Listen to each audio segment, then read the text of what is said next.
When Erling Haaland signed for Manchester City in 2022, the reported fee was £51 million. That number was already wrong before he touched a ball. I found that out arguing in a work Slack thread about what a bargain that signing looked like. A transfer fee isn't a skill rating with a currency symbol on it. It's a financial contract with a football player inside it. People assume the fee reflects how good he is right now. Wrong. A fee is priced off 6 or 7 years the buying club hasn't seen yet. Alexander Isak went for £125 million off one huge season, not a decade of proof. Joao Felix moved for €127 million at 19, before he'd done almost anything at the top level.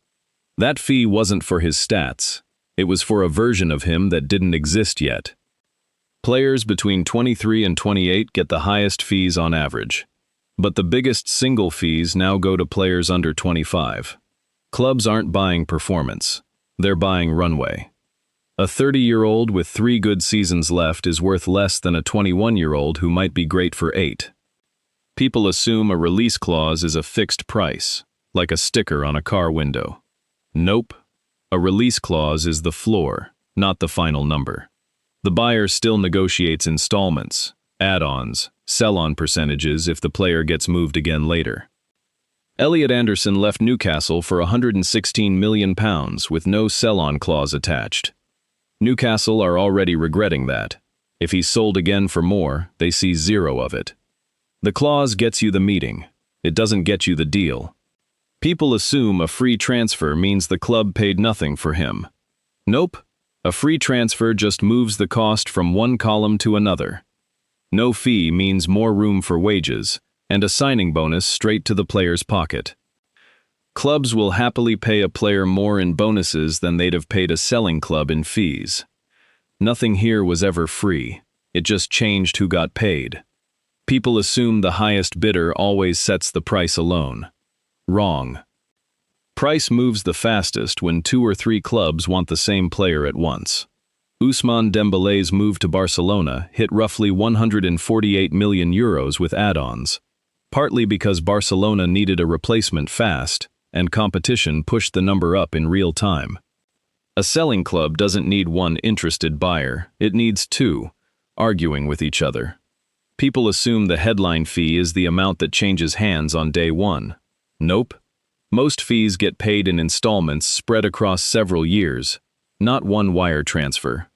Real Madrid handing Manchester United £80 million up front for Ronaldo in 2009 was the exception, not the rule.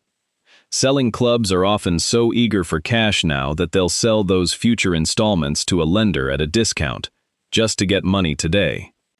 The number in the headline and the number the selling club banks are rarely the same number twice. Here's the part that gets skipped fastest, and it's the one most people misunderstand first. The headline fee is not what the selling club actually keeps.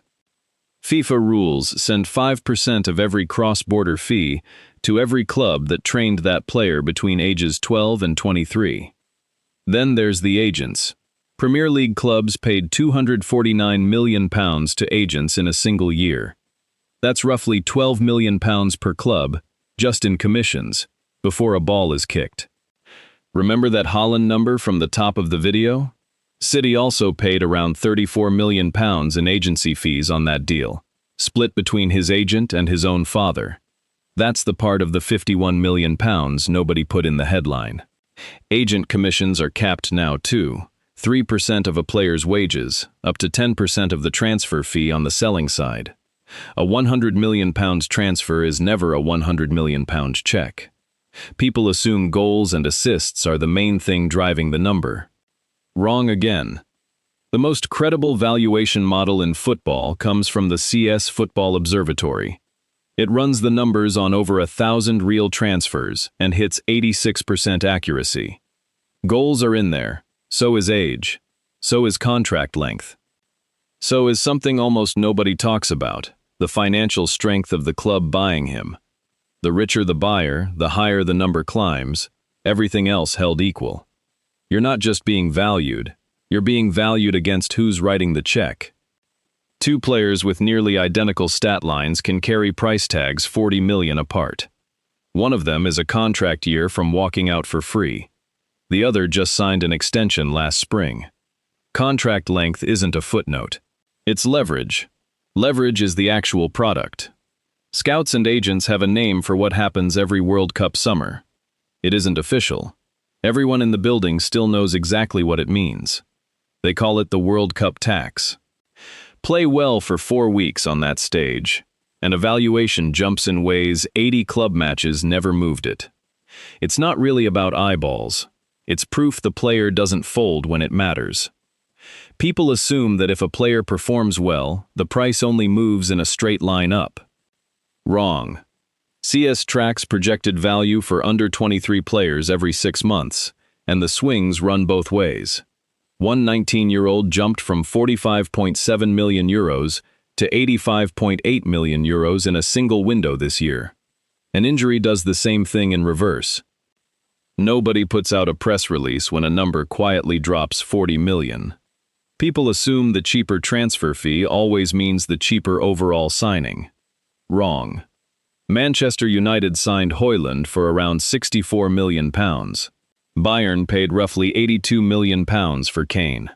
Fans called that an £18 million gap in United's favor. Add 5 years of wages to Højlund and 4 years of Kane's, and the gap almost flips. Kane's yearly total commitment lands close to United's, sometimes lower. The fee was never the full price. It was just the part that made the headline. Clubs know this, which is why some got creative on paper. Chelsea handed out 8- and 9-year deals to spread a transfer fee thinner across the books, keeping the yearly number small for spending rules. The Premier League eventually closed that loophole and capped the accounting at 5 years, no matter how long the real contract runs. Remember that £51 million Haaland number from the hook? By the time you add the agent fees, the installments, and 5 years of wages, it was never really £51 million at all. It just fit better in a headline that way. I wasn't wrong about the goals in that Slack thread. I was arguing about the wrong number entirely. Nobody in that deal was buying 6 goals or £51 million. They were buying the next 6 years and everything hidden inside them.